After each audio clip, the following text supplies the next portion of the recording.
Hello, good afternoon. I'm Joseph Johnson and this is Nationwide, reaching you live on the network service of the NTA. Glad you could join us. The federal government is reassuring Nigerians that it will neither abdicate its responsibility nor fail to provide them an atmosphere devoid of security threats and criminality for a stable and prosperous future. President Muhammadu Buhari, who stated this while launching this year's Armed Forces Remembrance Day Emblem Appeal Fund with 10 million naira, emphasizes that peace and security of Nigeria is non-negotiable. State House correspondent Adam Sambo has details. Thank you very much. The launch of the Armed Forces Remembrance Day Emblem Appeal Fund is meant to not only give a befitting honor to the gallant officers and men who paid the supreme sacrifice to keep Nigeria united, but also provide and cater for their dependents, as well as those who survived with varying degrees of incapacitation. President Muhammadu Buhari said, more than anything else, the day must serve as a reminder of the need to jealously guard the unity of the country, which was won at a great cost. We would like to commend and reinforce our gratitude to our men and women in the armed forces who have risen to the challenge of securing our nation and providing the enabling environment for national progress. The peace and security of Nigeria is non-negotiable, and the security agencies must continue to do their work diligently. The federal government, he said, will remain steadfast in developing alliances with the international community, as well as providing necessary logistical support towards ensuring that the armed forces operate with the best modern warfare equipment towards totally defeating Boko Haram. The task of resettling and rehabilitating our citizens, as well as the reconstruction of territories affected by the war, will continue to be one of our priorities of this administration. We shall not rest until all our displaced persons are safely resettled within their communities without fear of further attacks. The president directed service leaders to take urgent steps towards the settlement of entitlements of their troops, as well as welfare packages designed for their dependents, saying families of fallen heroes must not suffer the loss of their loved ones or deprived of their due benefits. Government agencies at the federal and state levels should continue to patronize the services of the Nigerian Legion in the provision of security services. The potentials of our ex-servicemen are enormous, and the economy can tap into this for national development. I wish to call on all Nigerians and others residents in Nigeria to procure and wear the emblems with pride. Defense Minister Bashir Magashi, who spoke in the same vein, called for generous donations in support of the nation's veterans and dependents of all fallen heroes. I wish also to remind us that the national security, without doubt, is the business of every Nigerian. I therefore call on Nigerians to be more security conscious and to continue to accord due support and encouragement to the armed forces of Nigeria in the task of safeguarding the sovereignty and the territorial integrity of our country. The Armed Forces Remembrance Day, organizers say, calls to mind the negative impact of strife and conflicts and therefore demands that responsible citizens must at all times avoid actions that emphasize their differences. As President Muhammadu Buhari maintains, the strength of Nigeria lies in her diversity. From the State House, Adamu Sambo, NTA News.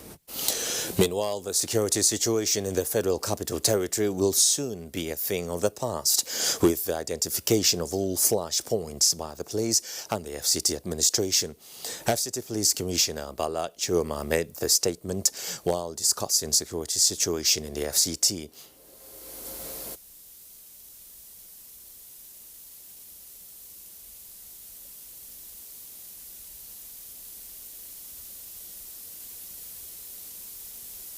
There is synergy between the security agencies, and we've mobilized and also deployed into these particular locations to ensure that we checkmate their activities. This is not going to be a lasting future within FCT. We will not accept this particular type of crime within FCT. All arrangements are being made, all hands are on deck, and that is what one of the things that we discussed in the Senate President's office. On its part, the FCT administration says it is working with all the relevant security agencies to ensure the safety of lives and property. And as the federal government sustains efforts to counter insecurity in Nigeria, the need for nations of the world to collaborate in combating crime and terrorism has again been stressed. The Akwa Ibom State Governor Udom Emmanuel emphasized this when he played host to the foreign defense attaches and staff members of the Defense Intelligence Agency in Government House, Uyo. Susan Asuko reports. Terrorism, cybercrime and other criminal activities have in recent time become a source of concern to almost all the countries of the world, including Nigeria. The federal government of Nigeria, for instance, has invested so much financially to ensure that terrorism and other crimes are reduced to the barest minimum. Akwa Ibom State Governor Udom Emmanuel, who understands the importance of security to the socio-economic development of the state while addressing foreign defense attaches and staff members of the Defense Intelligence Agency in Government House Uyo, noted that Nigeria plays a greater role as far as Africa is concerned. Governor Emmanuel maintained that when the Nigerian territory is secure, other countries around the region will be safe. He called on leaders to make security their first social contract with the people. The world today is a global space where we say there's free movement of capital. The same way, there's also free movement of challenges, not just capital. We are all challenged everywhere. Crime is everywhere. There's no nation today that is not facing one criminal activity or the other. But those things you can never take out. But how you fight them, how you control them, how you also not allow them affect your economic development and also other social development is actually what that will make you be a winner. We are here following the wonderful success stories that are emanating from your state, and those stories informed the choice of Akwa Ibom State over the 36 states and the Federal Capital of Nigeria. The foreign defense attaches are in the state on a cultural visit. Susan Asukwa, NTA News. The need for effective management of Nigeria's territorial border for elimination of trans-border crimes formed the thrust of a one-day sensitization workshop on national border management strategy held in Owerri, Imo State. Kingsley Ononihu reports that this event was organized by the Nigerian Immigration Service in conjunction with the International Organization for Migration. The sensitization workshop is aimed at drawing the attention of Nigerians on the need to partner the Nigerian Immigration Service and other law enforcement agencies for effective protection of the nation's air, land, and sea borders. Chief of Mission, International Organization for Migration, Nigeria, France Celestine, represented by the National Program Officer, Okamako Sigwe, says partnership of International Organization for Migration has resulted in reduction of cross-border crimes. This partnership shared with NIS is exemplified across various sectors in which we Controller General of Nigerian Immigration Service, Mohammed Babandede, represented by the Assistant Controller General, Funke Adeniyi, called for more collaborative efforts in addressing the nation's security challenges. She also presented a book, Nigerian Immigration Service National Border Management Strategy. The benefit of this document is to set out renewed goals and vision that the Nigerian Immigration Service intends to deploy between now and 2023 in the proper management of our borders. Other participants at the event noted that issues of border management should be taken seriously in the interest of national security. In Owerri, Kingsley Onanibu, NTA News. To the judiciary now, the legal system in Nigeria is such that encourages freedom of expression and fair hearing as part of the bundle of rights under Chapter 4 of the 1999 Constitution as amended. Now, these and other rights are protected by the courts. In this report, Dele Atumbe takes a look at the implications of comments on matters pending before the court of competent jurisdiction. Section 6 of the 1999 Constitution establishes the courts and vested the judicial powers in them.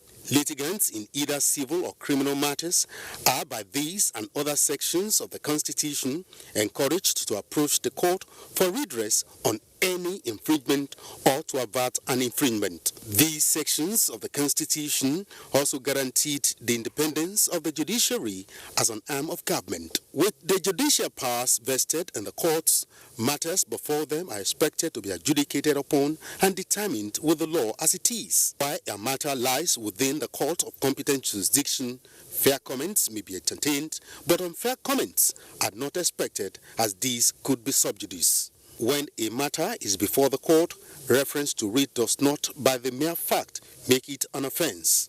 A matter is believed to be sub judice if it is still being discussed in a court of law, and it is therefore illegal for anyone to talk about the material facts on the television or in the newspapers, as this could lead to contempt of the court. Call is sub judice, and it is contempt of court, that the person can be punished for a term of imprisonment or fine. But the most dangerous aspect of it is that it can create a lot of crises that people will not even be able to manage because of the lie it tells against itself. A matter that is in court that has not been decided, you are not a judge, and you have no right to comment on the issue that is yet to be decided by a court of law. You are said to be interfering with a matter that is sub judice. So, for instance, matter is in court, and I'm out there saying by the weight of evidence, this man is going to win, or blah, blah, blah. Then at that point, you are trying to get the public against a likely decision of the court that may not be as you've been telling the public. At that point, you're trying to bring the court into odium. You're trying to place the court under some kind of weight that is not proper. And that's why when matters are before the court, always matters is sub judice, people are supposed to back off from it and not comment. Under the law, contempt of court can be categorized into three. While the first contempt may be in form of scandalizing the court itself, there may be contempt in form of abusing parties who are involved in litigation, as well as prejudicing the courts before a matter is heard. Much as we are permitted, or members of the public are permitted to make, the word is fair comments about proceedings that are sub judice. Fair comments. They are prohibited from making statements that are preemptive. Statements that will tend to swing the judgment one way or the other. This is the paper we filed on 9th or on 12th October 2019. Now, we tried to serve them on Saturday. They locked them in their offices. Only God knows whether it is intentional or not. We couldn't serve them. These are the people who are saying that there is delay and so on. You are locking up your office so that you are not served. You are doing this, and you'll be the same person to go on air and criticize everything on that you yourself know is is not right. I mean, forget about political parties. Your own country first. The legal practitioners termed any comment capable of putting the court in public ridicule on any matter before it as sub judice.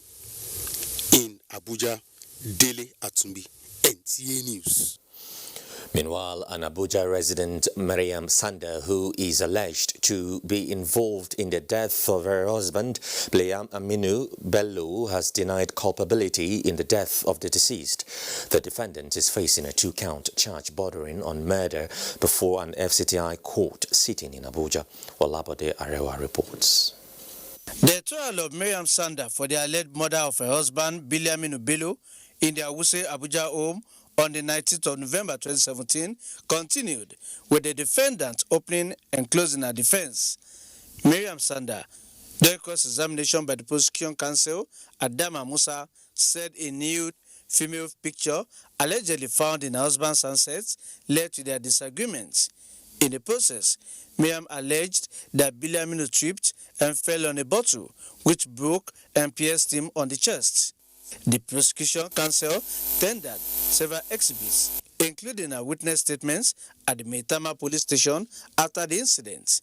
In the statement read in the open court, she had allegedly admitted breaking the bottle in anger following her claim that Biliaminu molested her. Though she alleged that their 2-year marriage had not been peaceful, she denied killing her husband. During the trial, the prosecution and the defense teams called 6 witnesses. Her mother, Memunatu, her brother Aliu, and her housemate Sadia were accused of conspiracy in the case.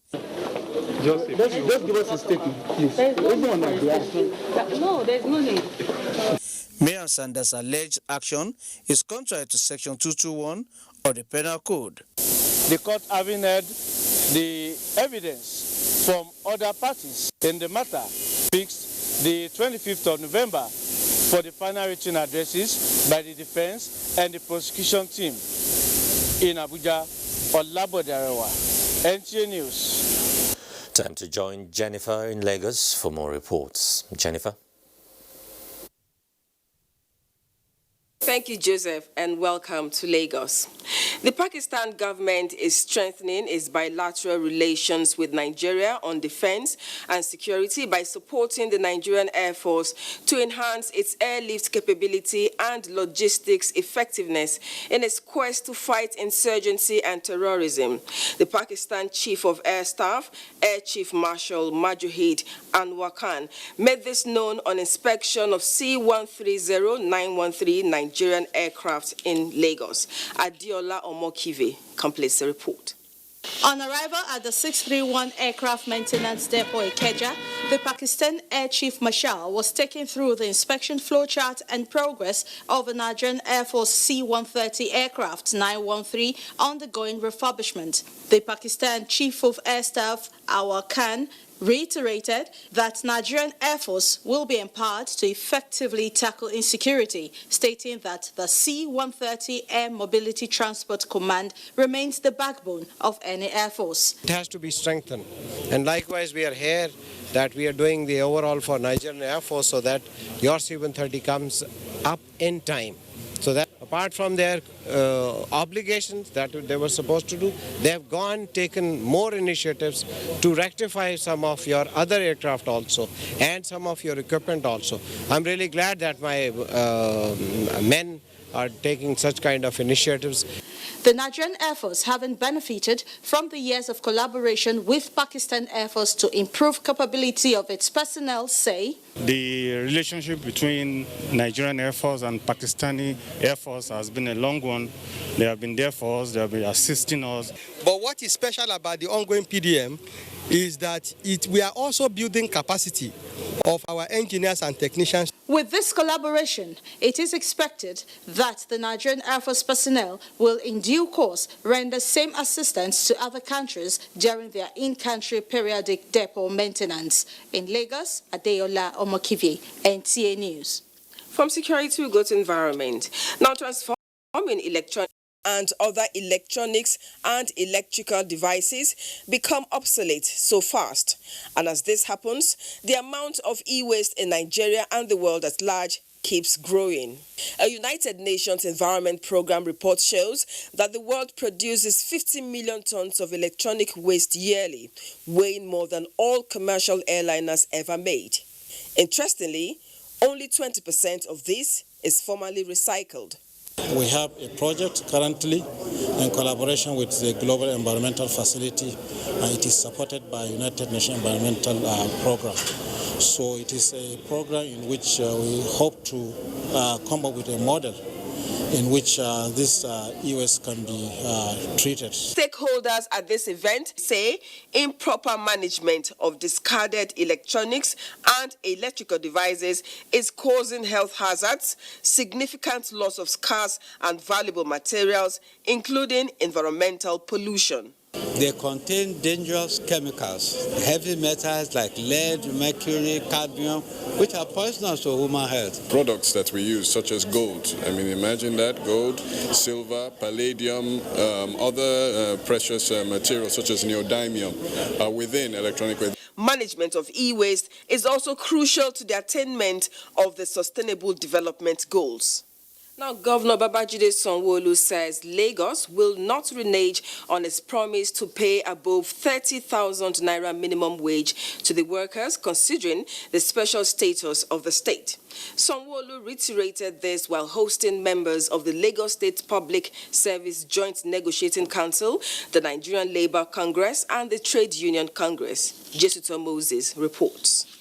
This assurance is coming just as the governor sued for continued harmonious and peaceful relationship between the government and labor unions in the state. Sanwo-Olu promised to look into labor's request for relevant training to improve their skills. Not because we want to compete unnecessarily with anybody, but because we realize and will appreciate, the place Lagos, takes in this country. Chairman Lagos State Public Service Joint Negotiating Council, Razak Falade, commended Sanwo-Olu for making the welfare of workers a priority. I made a request, a formal request to Your Excellency to help us appoint a special advisor to His Excellency on labor matters. Earlier, in a separate interaction, NLC Chairperson Lagos Council Fumi Sesi and TUC Chairman Lagos Council Bengai Kundayo had requested for improved welfare package for workers, which included insurance policy, local and international training, free social services for senior citizens, and operational bases for affiliate members of the Union for Easy Mobility. The bulk of the issue is on the grade levels 7 to 17.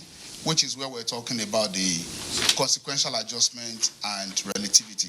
The union leaders assured governments of their support for a greater Lagos. Jesuto Moses, NTA News. That's a contribution from Lagos. Nationwide continues after the break. Stay with us. Foundation Nigeria and partners present the 3rd Annual African Women Conference AWC 2019, a gathering of experts, institutions, corporate organizations, and individuals promoting the growth, stability, and development of African women, exploring viable options through which various resources available to African women can be channeled towards the sustainable development of the continent. Expected participants include wives of African heads of government, female parliamentarians, public office holders, entrepreneurs, and sustainable development partners. Theme: building a coalition to end gender inequality in Africa. Date 21st to 23rd November 2019. Venue: Kenzi Manara Palace, Marrakesh, Morocco. Chairperson of the occasion: Dr. Mrs. Aisha Muhammadu Buhari, First Lady, Federal Republic of Nigeria. For participation and inquiries, visit www.africa-womenconference.org or call +234 806 5388 424. AWC, building an Africa where every woman's potential is fully harnessed. Powered by Helpline Foundation Nigeria, Echoes Africa Initiatives New York, International Center for Diplomacy, Morocco. Let's come together as we celebrate the uniqueness of our cultural diversity, showcase our creativity and ingenuity. It's the National Festival for Arts and Culture, NAFEST 2019, in the ancient city of Benin, Edo State, the heartbeat of the nation. Theme: Our Royalty, Our Pride. Holding 19th through 26th October 2019. Highlights will include drama, children poetry performance, essay writing competition, crafts competition, indigenous indigenous cuisine, traditional wrestling, indigenous fabrics in royal apparel, cultural quiz competition, board games, and lots more. Oh yes, it's the National Festival of Arts and Culture, NAFEST 2019, Edo State, Nigeria, holding 19th to 26th October 2019. We are celebrating our heritage. Otumba Olusegun Unshiwe, Director General, National Council for Arts and Culture, announcer. From the creeks of the Niger Delta to the Atlantic Ocean, inland waters and beyond, activities of some unpatriotic Nigerians and criminals are, however, harming Nigeria and Nigerians. Say no to crude oil theft, pipeline vandalism, and illegal oil refineries. These criminal acts destroy the environment, kill maritime life, destroy the livelihood of farmers, fishermen, and reduce Nigeria's economy by billions of naira. Nigerian Navy patrols are working round the clock to secure Nigeria's maritime integrity. Support the Navy and say no to acts that destroy our collective resources. Stop these criminal acts. Blow the whistle. The long arm of the law will surely catch up with culprits. This message is brought to you by the Nigerian Navy. Onward together.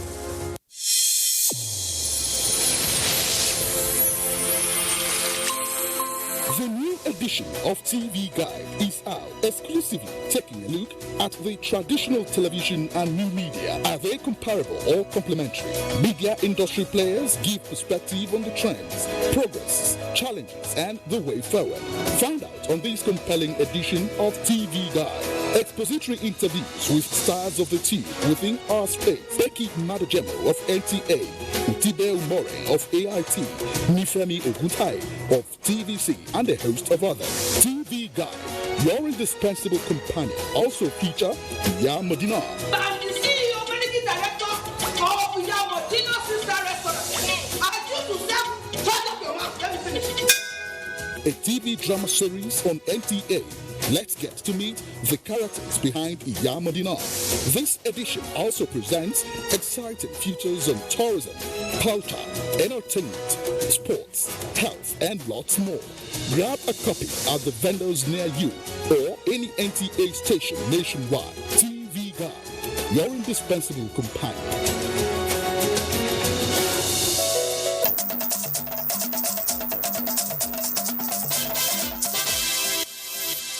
Still watching NTA Nationwide, and we are back in Abuja. President Muhammadu Buhari has approved for immediate implementation additional cost-saving measures aimed at instilling financial discipline and prudence, particularly in the area of official travels, in a bid to curb leakages and ensure efficiency in the management of resources of government. A statement by Director Information Secretary to the Government of the Federation, Willie Bassi, indicates that henceforth, all ministries, departments and agencies, MDAs, are required to submit their yearly travel plans for statutory meetings and engagements to the Office of the Secretary to the Government of the Federation and or the Office of the Head of Civil Service of the Federation for express clearance within the first quarter of the fiscal year before implementation. The President also approved that ministers, permanent secretaries, special advisors, senior special assistants to the President, chairmen of extra ministerial departments and chief executive officers of parastatals who are entitled to continue to fly business class, while other categories of public officers are to travel on economy class.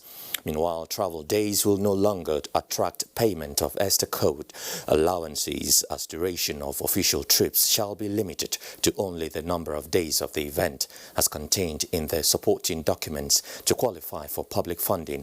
The statement notes that the Auditor General of the Federation has been directed to treat all expenditures that contravene these guidelines as ineligible. Secretary to the Government of the Federation, Boss Mustafa, has advised the general public to beware of fraudsters who use his designation and office to defraud unsuspecting Nigerians. In a statement, Boss Mustafa said his attention has been drawn to unrelenting activities of faceless persons using the social media and other platforms to lure unsuspecting members of the public to submit their curriculum vitae at a fee to a non-existing desk at the office of the Secretary to the Government of the Federation for federal government appointments. Similarly, inaccurate information is being peddled about constituency projects being executed under his office, while numerous forged introductory letters purportedly issued from his office seeking diverse favors from individuals and corporate entities for personal gains are in circulation. Boss Mustafa notes that for the avoidance of doubt, his office neither executes nor supervises constituency projects, and that measures have been taken to track these imposters and bring them to justice. Now, experts have advised the National Assembly to actualize timely passage of the 2020 appropriation bill, while commending President Muhammadu Buhari for the bold steps taken to grow the nation's economy. They also expect the executive arm of government to strive towards remarkable improvements in the implementation of the budget. These are some opinions expressed on NTS program Tuesday Live. Onengiye Fine Face has the excerpts. Accelerating pace of the country's economy, promoting economic recovery, enhancing competitiveness and ensuring social inclusion are key targets of the 2020 budget presented by President Muhammadu Buhari. In considering the gains and prospects of the budget, panelists on NTA's Tuesday Live were particular about some components of the proposal, such as debt servicing, 7% value-added tax and exclusions made therein, as well as revenue generation opportunities. Right now, we are wasting so much money in importation of things that we can actually produce. So we, just to say to what Prof. said, our problem is not just debt to GDP ratio, our problem is debt to earnings. So to help our earnings, we have to help local production. Particularly of social services. I think they are people-centered and they will go a long way in facilitating the attainment of Mr. President's objective of lifting. Border closure was a recurrent issue for panelists who shared the opinion that it is a bold increase in revenues from customs and forced to come through our ports and go through the legal process and pay their taxes and duties, and now we're seeing a rise in revenue. They expect state governments to also adopt the January-December budget life cycle and other positives in the proposal presented by Mr. President to the National Assembly. Onengiye Fine Face, NTA News. Meanwhile, the House Committee on Power is taking a holistic measure to address the epileptic power supply in Nigeria. Strategies to adopt range from tapping other alternative power sources to efficient distribution of ready-generated electricity. These were some of the issues that dominated discussions at the inaugural meeting of the committee. The committee also resolved to work towards improving power generation in the country to 10,000 megawatts before the end of the 9th Assembly. This, the committee says, is paramount for industrialization, which is the backbone of development in Nigeria. To achieve this, the chairman of the committee, Magaji Aliyu, called on members of the committee to exhibit hard work and passion towards achieving this constitutional mandate to ensure that power is also made available to all Nigerians.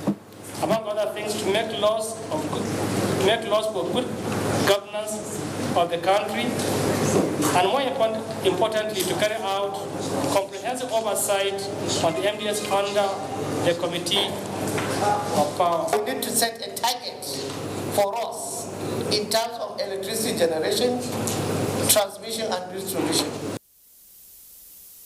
Next on our lineup is Dipa Bare in Port Harcourt. Hello, Dipa Bare.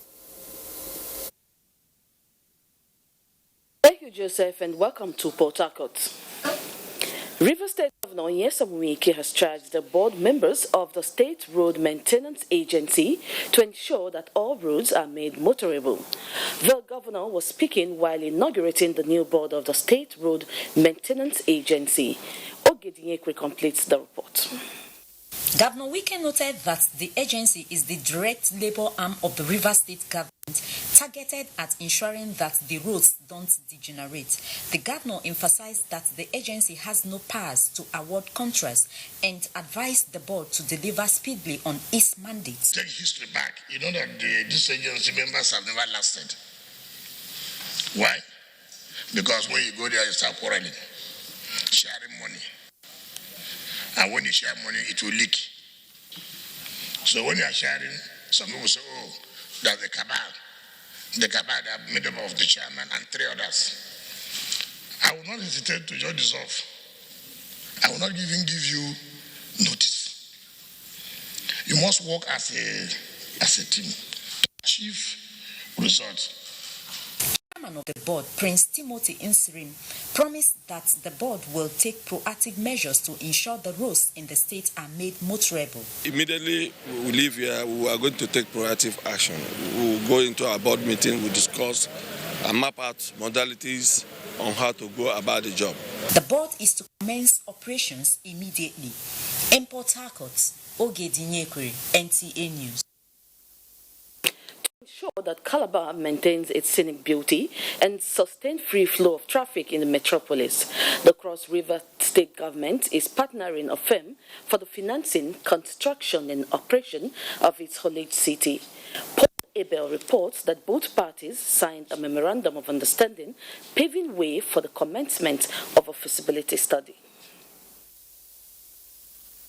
The Memorandum of Understanding between Baran Group and the Cross River State Government is a public-private partnership model which is being utilized by many African governments in order to sustain important developmental projects for the well-being of their people.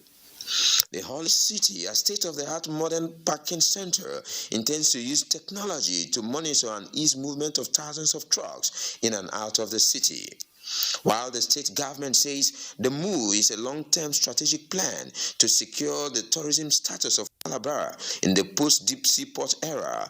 It's a great opportunity for us to learn from the mistakes of other harbour cities and develop a new structure that will guarantee a perfect and modern harbour management systems.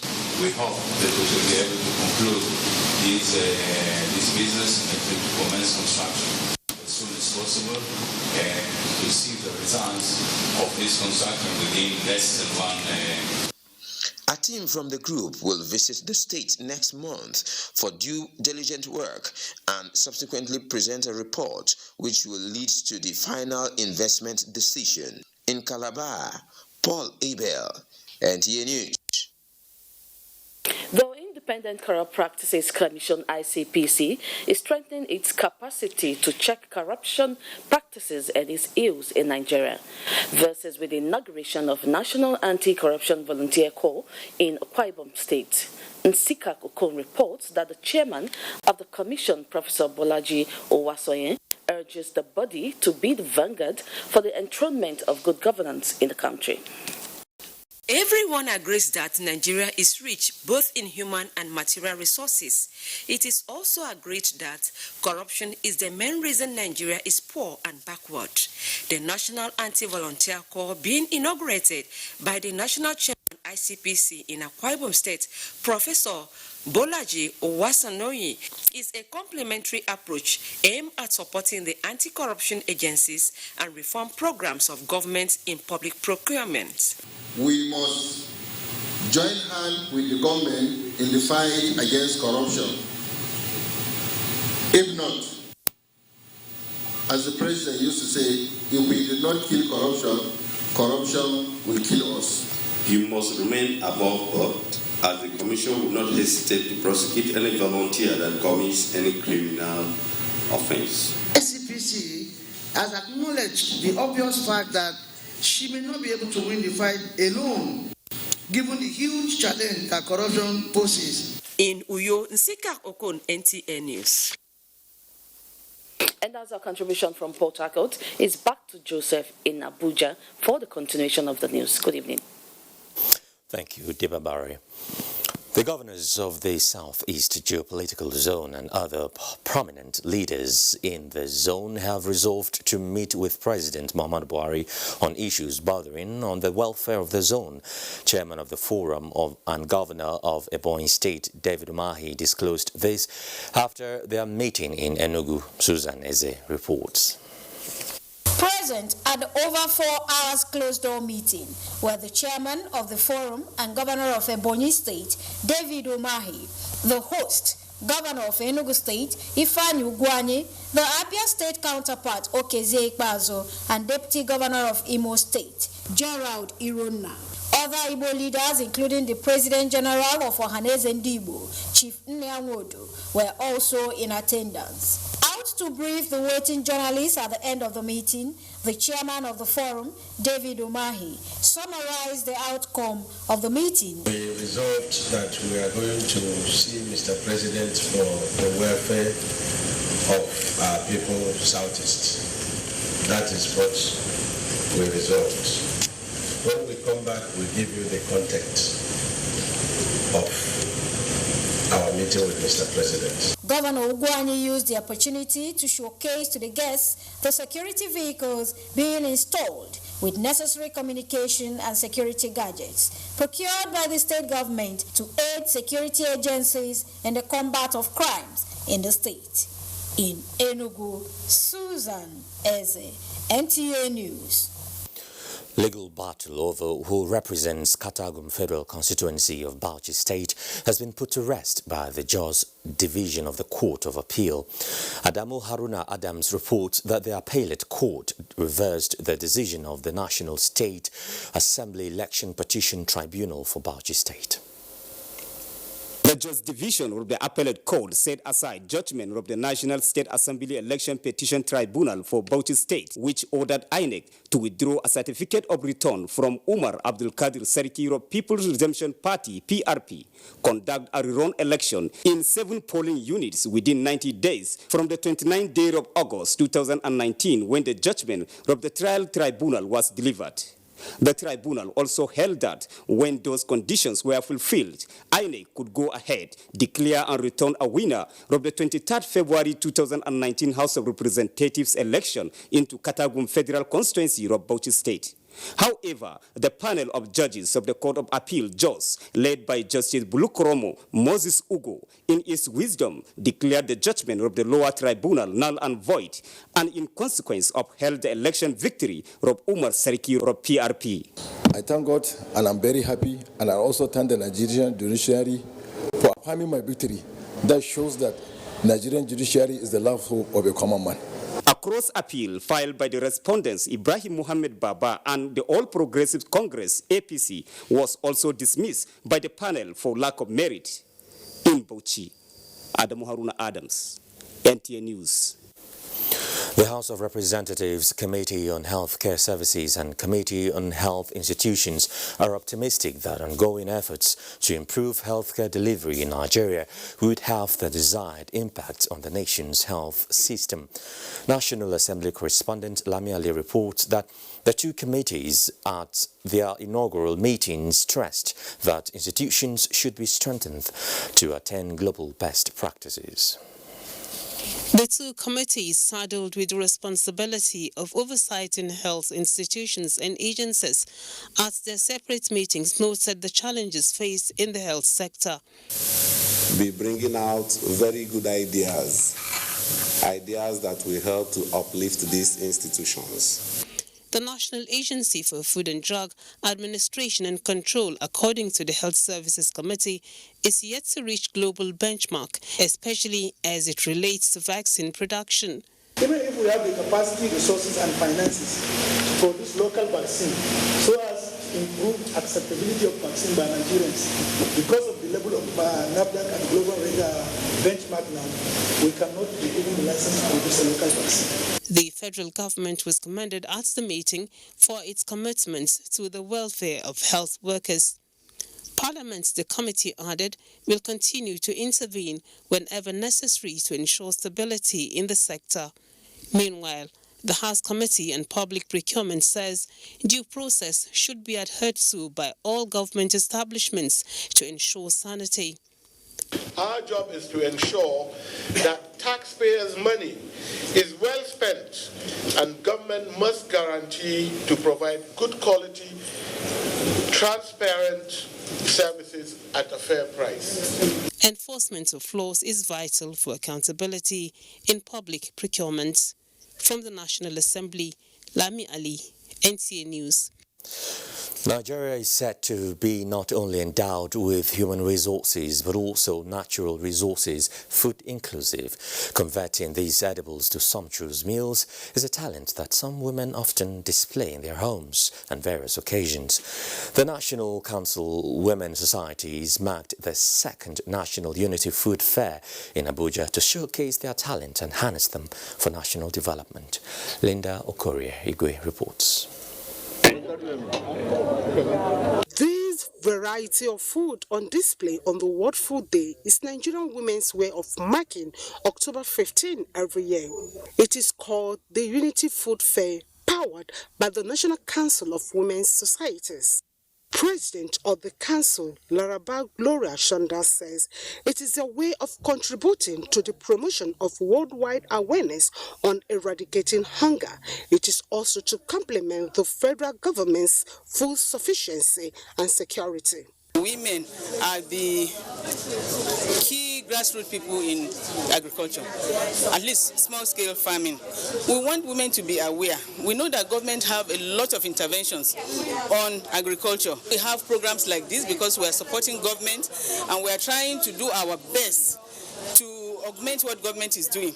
Vice Chairman, National Food Security Council, Abubakar Atuku Bagudu, says the food fair as an annual rallying point for all stakeholders to take stock of where Nigeria is and what the country has achieved as a nation towards food security. Across the 36 states of Nigeria, you have hard-working women and indeed men.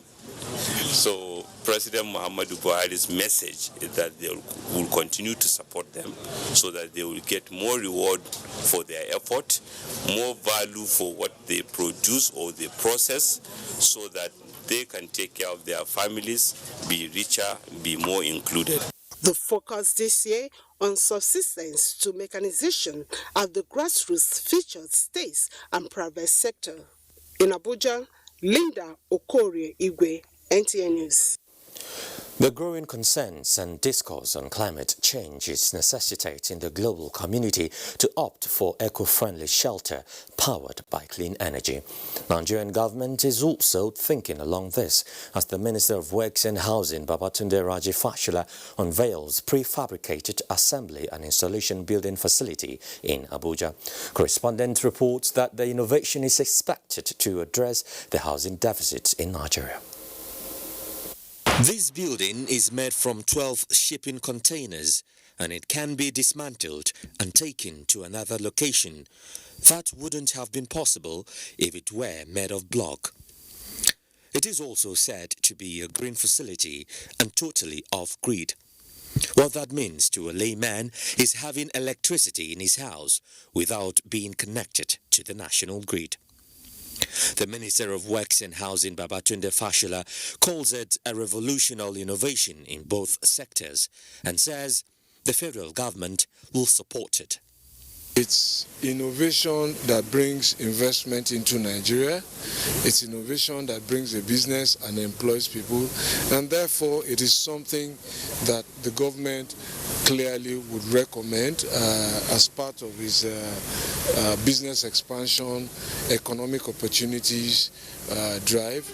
But then, how affordable is it? You see, this is the only thing Nigerians ask about, cost. But they end up paying cheap for block and spend more to finish it before they can even move into their houses. But I can guarantee you our costs are very affordable. Beyond affordability, there is the challenge of persuading end users to change the status quo and adopt a new technology that experts say is the future. Joseph Johnson, NTA News. Well, do stay with us here on NTA Nationwide. We're back shortly.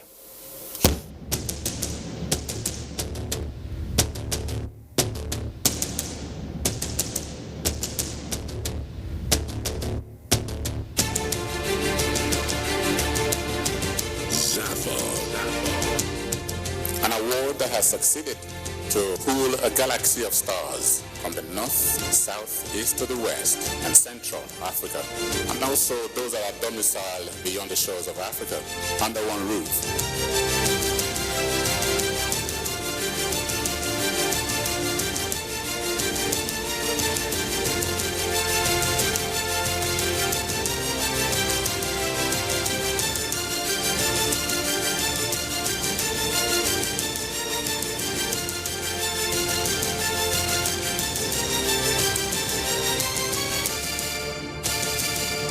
To the glory of God, we celebrate the life of our beloved matriarch, mother, grandmother, sister, auntie, and wife, Madam Evumena Rosaline Efeludu, aged 84 years. Burial arrangement. Thursday, 17th October 2019. Service of songs. Time, 4 p.m. to 6 p.m. at St. Andrew's Anglican Church, 22 Okere Road, Warri, Delta State. Friday, 18th October. Commendation service at St. Andrew's Anglican Church. Time, 9 a.m. to 11 a.m. Interment at a residence in Odo Zeho Town before Delta Glass Company. Time, 12 noon. In-laws visit at a residence. Time, 12 noon to 1 p.m. Guest entertainment at Odo Zeho Town Primary School Field. Time, 1 p.m. Sunday, 20th October 2019. Outing service at St. Andrew's Anglican Church, Okere Road, Warri, Delta State. Time, 9 a.m. RSVP, Pastor Ray Efe Yugbovre, 0802-302-3729. Family announcer.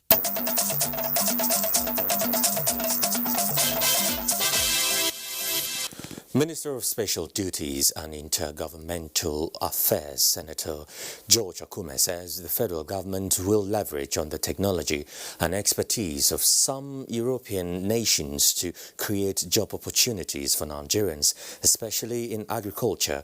The minister stated this when he received the Polish and Slovakian ambassadors to Nigeria in Abuja. Military Igben reports. One of the core mandates of the Ministry of Special Duties and Intergovernmental Affairs is to coordinate strategies and explore opportunities for creating jobs for millions of Nigerians, especially the youth, who make up the bulk of the population. These form the basis of ongoing consultations between the ministry and some envoys to explore areas of mutual benefits and cooperation. When you look at this huge country with a population of over 200 million people, and that is why government is diversifying. You know, there is so much we can learn from you in the area of agriculture. The ambassadors of Poland and Slovakia said their governments are ready to expand bilateral ties with Nigeria.